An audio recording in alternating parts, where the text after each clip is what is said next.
Here from the New Orleans Investment Conference. I hope we are, and I'm going to pull this up here in a second on my iPad so I can follow the chat as well. But I'm joined by Lobo Tiggre. He's the Independent Speculator. Lobo, you're also my guinea pig because we're doing this live here, and since we've done a few interviews together, I felt comfortable asking you to do this live with me just in case it doesn't work for whatever reason. We'll have fun whether anybody pays attention or not. Exactly, right? So we're going to do that. I'm just trying to pull up the video, see if I can find the live feed here on YouTube before we jump in. Your current live stream, it's running. Okay, fantastic. So let me see. Got it. Alrighty, perfect. Yeah, if you could let us know in the chat or so if there are any issues with the audio or the video or anything coming through. We are tethering off a phone. You know, the internet in the hotel is just too slow to make it work. But you use the YouTube chat. I'm monitoring it here as well for any comments. And we do want to do a Q&A session after this conversation with Lobo about what is going on in the markets. Put anything in there. Really want to hear from you and what's on your mind right now in terms of what we're discussing, what's in terms of the market, the commodities, everything. We'll throw it in there.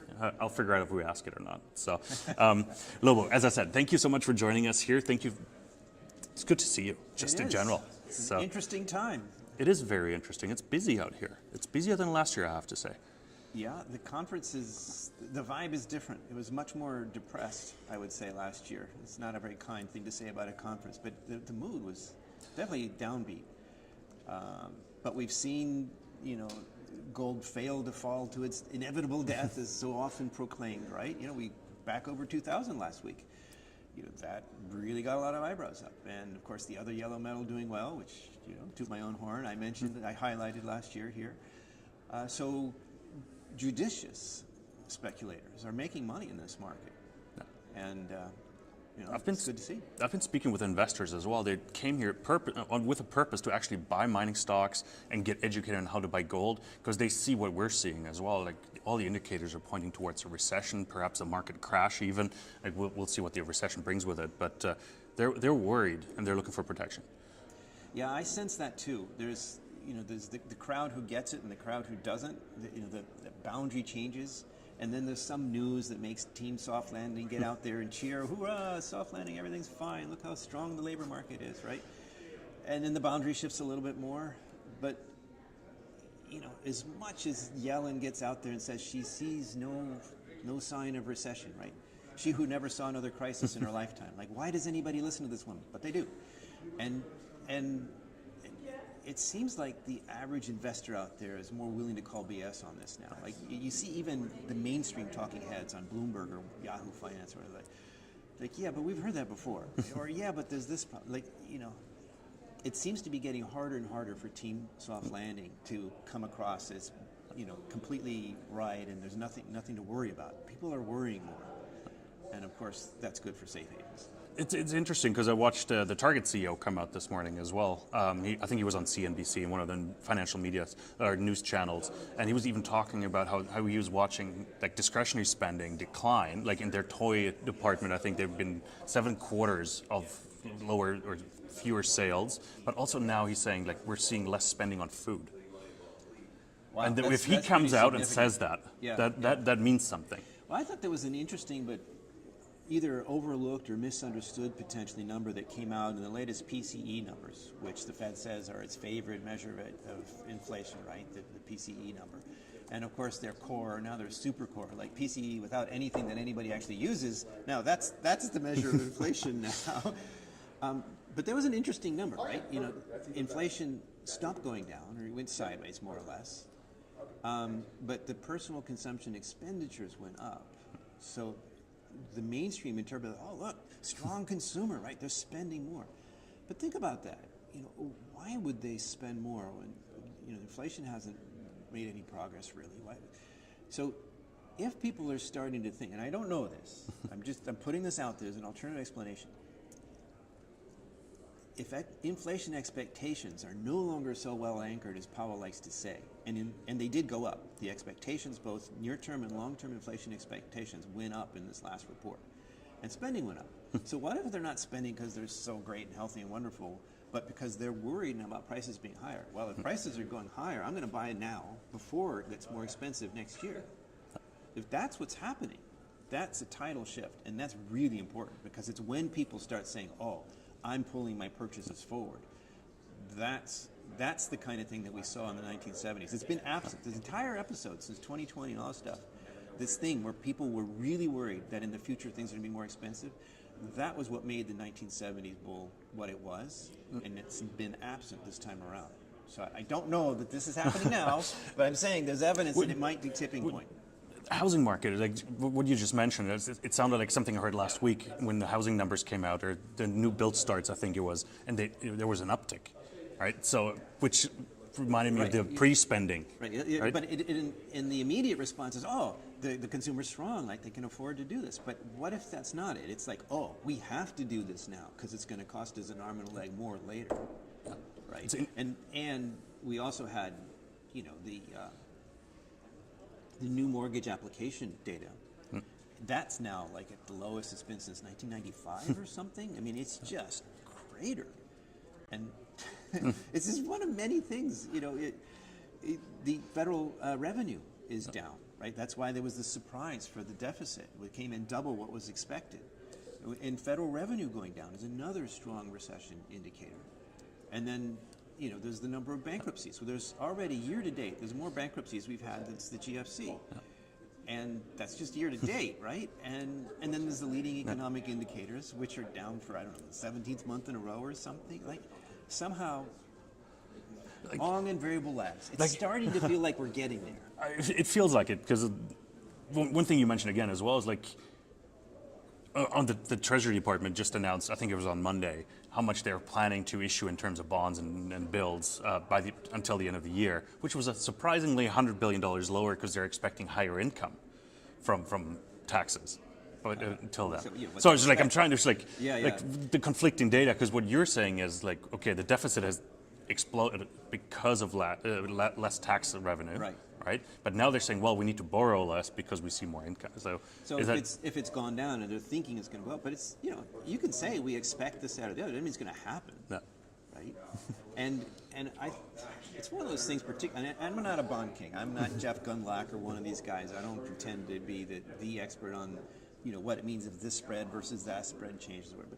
But just on the basics, right? They're selling these bonds and people aren't showing up to buy. Your buyers of last resort they are reluctant, and so you're seeing these blowout yields at auction. Like they're having these terrible auctions where people aren't stepping up to the plate to buy, supposedly zero risk, grade A U.S. bonds and notes and things, and the appetite isn't there. Not at any price that they would want to sell. So, they can make all the announcements they want. Let's see what the facts come in. And the facts right now is that demand is very weak, and we'll see. I've been having a discussion this week with somebody as well, is about would you buy bonds right now? So let's assume you buy a new issued 10-year bond, 5%, and that's on the higher end, but 5% 10-year bond. Would you feel comfortable buying that right now? And how much fear would you have that it's not getting to maturity? Well, again, I'm not a bond king. No, I'm just on that topic. I think the really important thing for people to remember, and I think there are speakers out there who deliberately obfuscate this issue, is that bond traders, it's not like you or I who might buy a government bond, to put in our kids' graduation fund or something, right? A 30-year bond, where the idea is actually to hold it to maturity. Bond traders, they're playing the movement in the bond market and with leverage. So, if you're not in this market, you hear the bond guys screaming about a 25 basis point move in a day. You're like, 25 basis points? That's 0.25%. What's the big deal? But in a bond market where 2, 3, 4, 5 basis points are large moves, a 25 basis point move in a day is huge. And if you're in there with leverage to play those moves, you're not holding for maturity. You're buying the bond to sell it to somebody else when the yield moves, right? No. So I do think that it means a lot that the market is dictating to the Fed right now, is the way I see it. And I'm not the only one saying this. No. Right, the curve across the board at or above 5%, that is giving the Fed its marching orders. Yeah. And did you take anything away from the Fed meeting this week? Is there anything hawkish worth pause, talking about? Delivered. Not, I mean, it seemed like it was same old, move on, right, or carry on. But that's notable in and of itself, in that it delivered as expected. And again, the market odds for that pause were close to 100%. Yeah. So even if they had said, oh well, jolts and something, the labor report last time came in hotter than expected, and so on. So there were reasons. Actually, there are quite a few reasons, especially relating to labor, spending, retail sales. There are several reasons for the Fed to saying, you know what, we're going to do one more 25. But I think they were backed in the corner. I think the market did not give them permission, because if they had, even only 25 basis points more, what difference does that make from 5.25 to 5.5? Are we good? We're good. I was just saying that you need to speak up a little bit, I think. I'm not sure why that is. But right. So, objectively, one more rate hike from here isn't going to change the game that much. But if they had done that when the expectation was for nothing, they would have completely upset the market. People would have panicked. Oh, no. What do they know that we don't? There's something wrong, right? And people, there's this myth. I remember Bernanke with that vein pulsing on his forehead that to me always seemed to signal he was lying. But he's sitting there looking at the 60 Minutes camera. He says, oh, we control interest rates. With the push of a button, I can set the interest rate. It's not true. There isn't a machine in Washington where they set the rates at 2% or 5% or whatever. They intervene in the market. They buy and sell in the market to push the rate where they want it to go. But if you're going to buy or sell, there's a counterparty to that. And if the counterparty isn't there or isn't willing to play ball, it's not as mechanistic as they make it sound. They do not control it. There's no switch. And if the market won't cooperate, what the Fed would have to do to get to its the price to be paid to do that, the amount of selling or buying that you'd have to do, gets so ridiculous at some point that it's clear that you're not in control. So interesting times. Watch what happens. Long story short, hawkish pause delivered. It's verbiage. And the Fed's done, ECB's done, BOE's done. The question now is who pivots first. Yeah. And to particularly gold bugs, but other investors in commodity space too. But it matters who pivots first, because if the Fed pivots first, then that makes the euro and alternatives to the dollar look better. Yeah. That's good for gold. If the ECB pivots first, then that makes the dollar look good. The dollar wrecking ball comes and smashes everything else, right? So I'm going to tell you which it is. I don't know, and I wouldn't believe anybody who did. So if you look at the bond yields, it feels like the U.S. might move first. It did lead on the way up, so I don't know. My thought has been that it would lead on the way down, but I've been asking myself why. Like, why does the U.S. labor market seem to be so much stronger than in the UK or EU? And I think part of it is actually the more socialistic governments over there, the greater social support network. So you had less distortions in the labor market in Europe, and the UK. So those economies are responding to higher interest rates more normally. Ours, because it wasn't so, there was less safety net. So the response to the COVID lockdowns and the labor shortage and the labor hoarding, all that stuff, was much stronger here.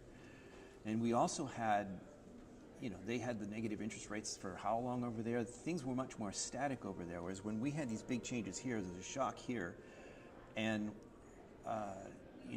when things started moving, people refinanced. And I'm not the only one saying this. A lot of, even on mainstream financial media, are talking about, it wasn't just corporations that locked in low interest rates, but households too. People refinance their house, and this is part of the housing market problem, right? With all these people with 3% mortgages, they're not selling. They'd be crazy to sell.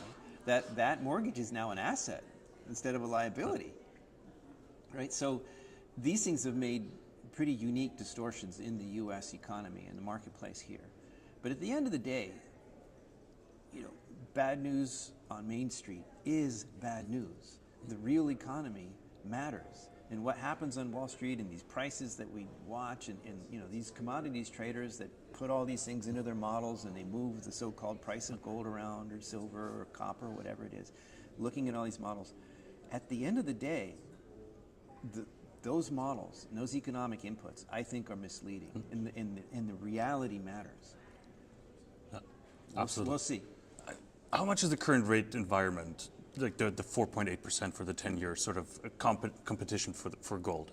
Because gold obviously doesn't yield anything, right? Well, there is a company that's working on that, but yes, gold doesn't pay interest, and in the perception of 5% plus or minus interest on no risk.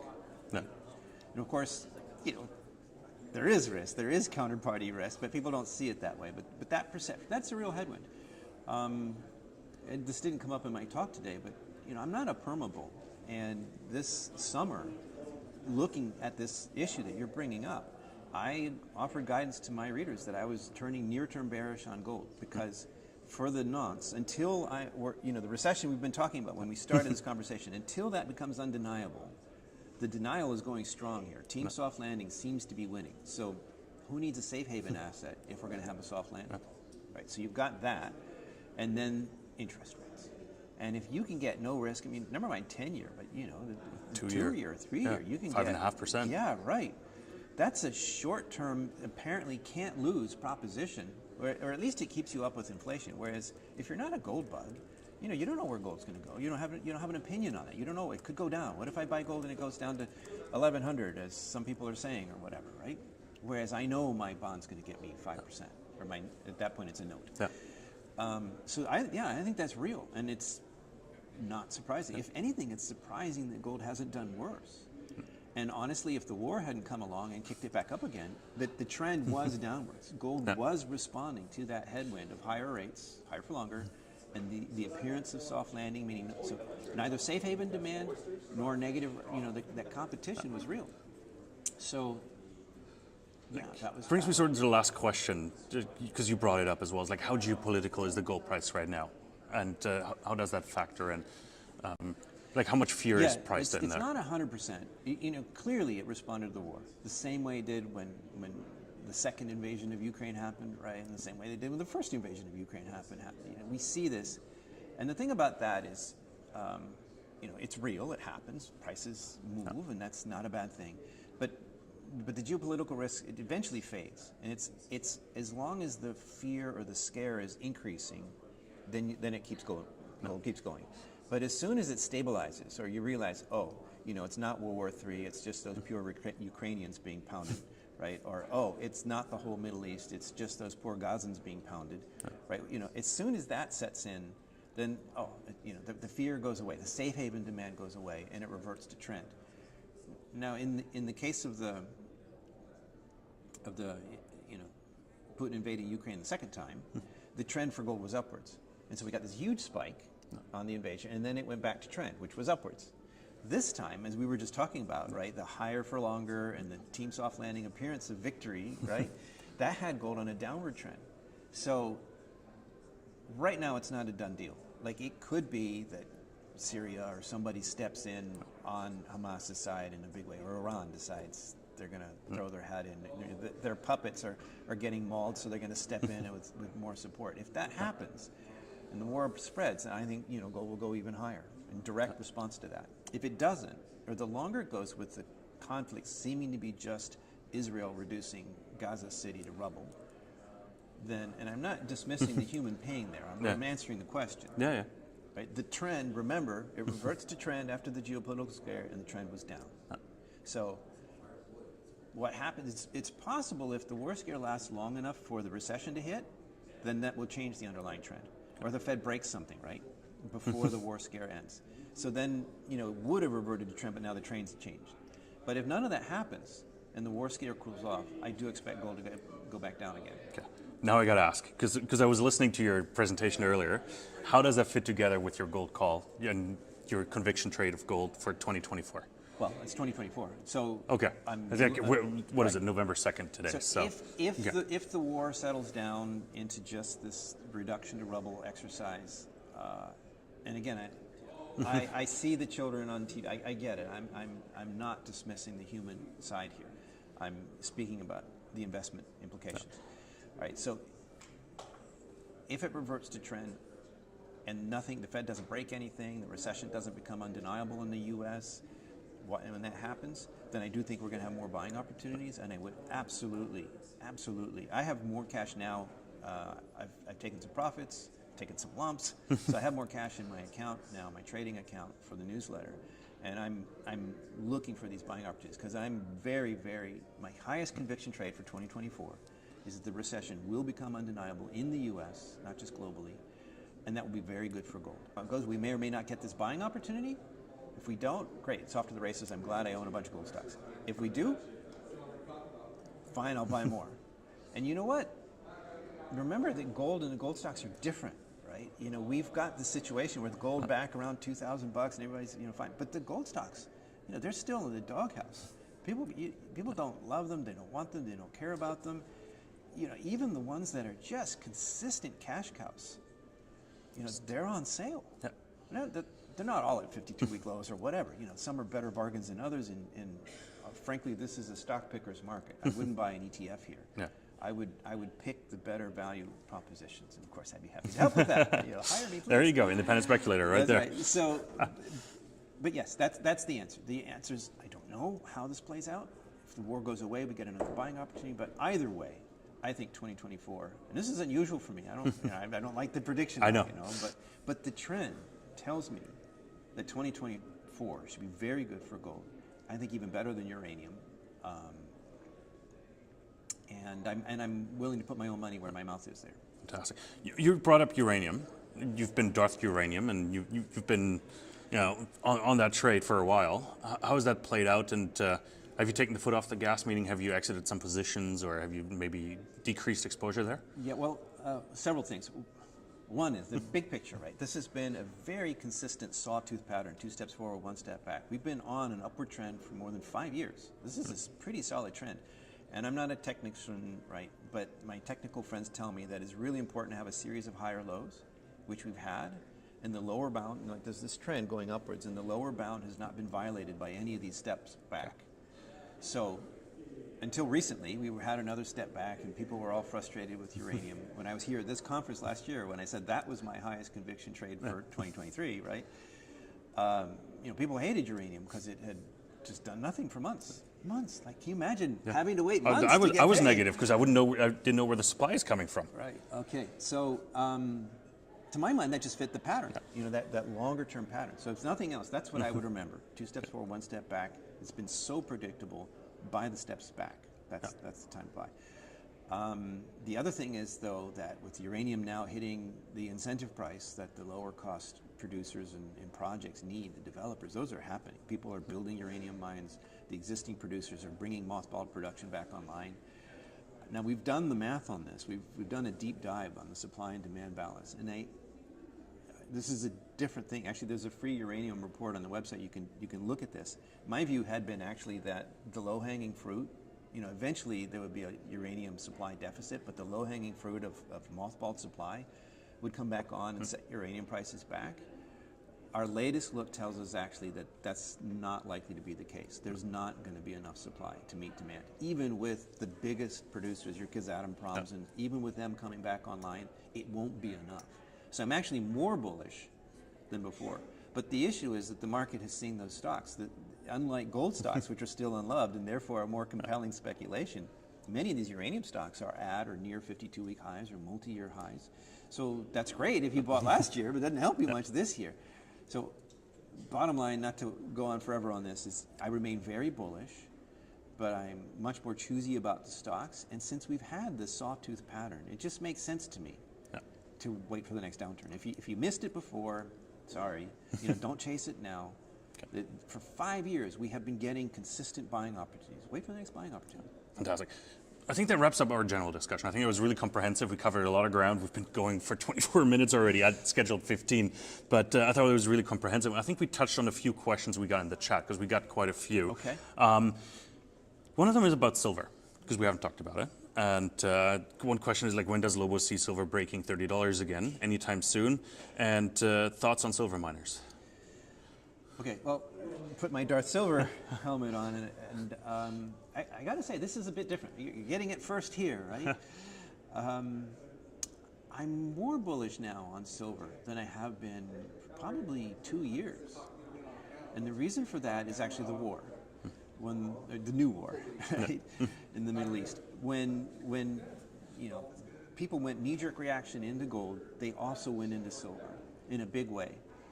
And that was really important because silver has been trading more like copper many times over the last year. You just look on the intraday moves and so on.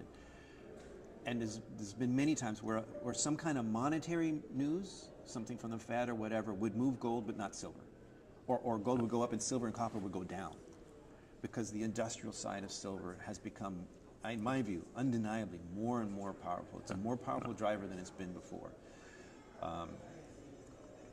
So I haven't been bearish on silver, but I have been cautious. I've been telling people that given, if your outlook like mine is for recession, and silver is responding more to its industrial side, well, clearly that's a weight on silver. So my view has been, that gold will do great in the recession. Silver, we'll have to see. Is it going to act like a monetary metal, or is it going to act like an industrial metal? And the war answered that question in a positive way for silver. Like we saw it that people around the world, they still see silver as a monetary metal. They still see it as a safe haven, poor man's gold, or whatever you want to call it. It acted as it should have in that case. So now I feel much better that, okay, I'm still worried that silver will It's lagging behind gold, though. Like the gold-silver ratio is still at 86, or right around there. So it's not as bad as it was in 2020, but 2020 was shocking, right? Both gold and silver fell. Gold came screaming right back up, hits new nominal all-time highs, and silver just drags along the floor. Right, just can't get up off the floor. And that's not just me being Darth Silver. That's the data. Those are the facts, dear silver, fans. You can't ignore that. So what I'm saying, though, is that because of silver's increasingly industrial behavior, I've been more and more cautious in assuming that silver would follow gold in the next recession.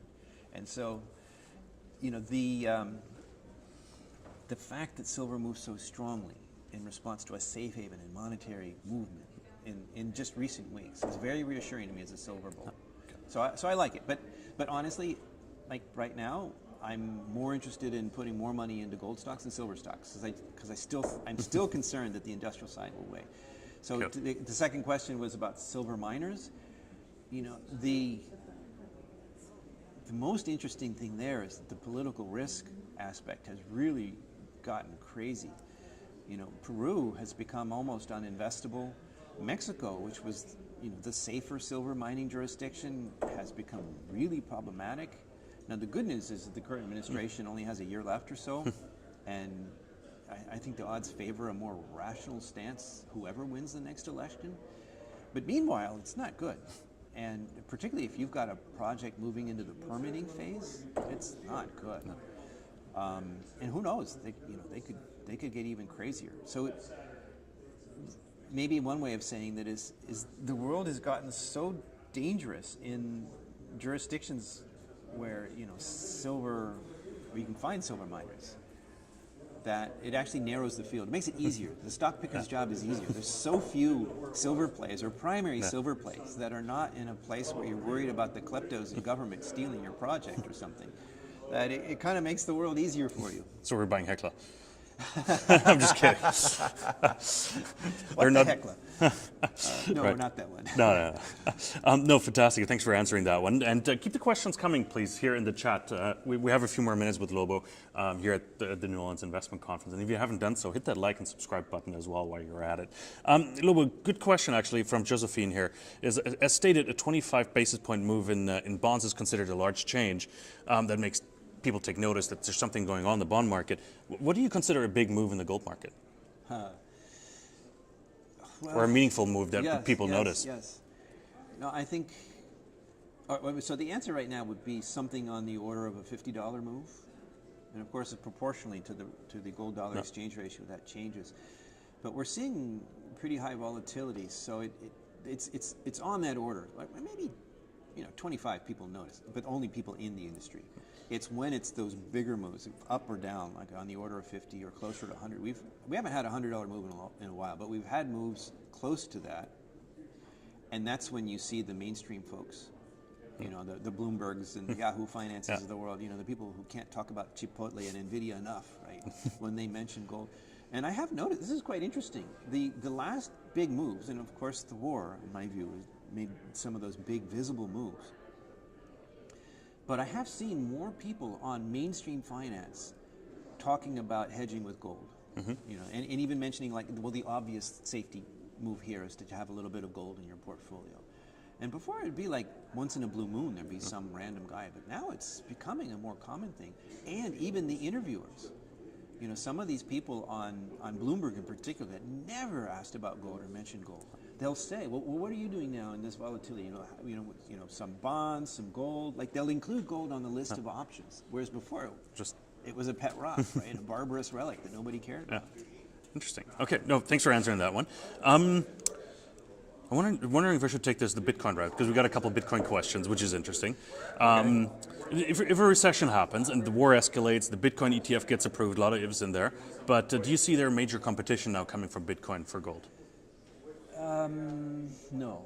I think there was a time, and particularly, and this isn't very specific to gold, but first let me say, I am not hostile to cryptocurrencies.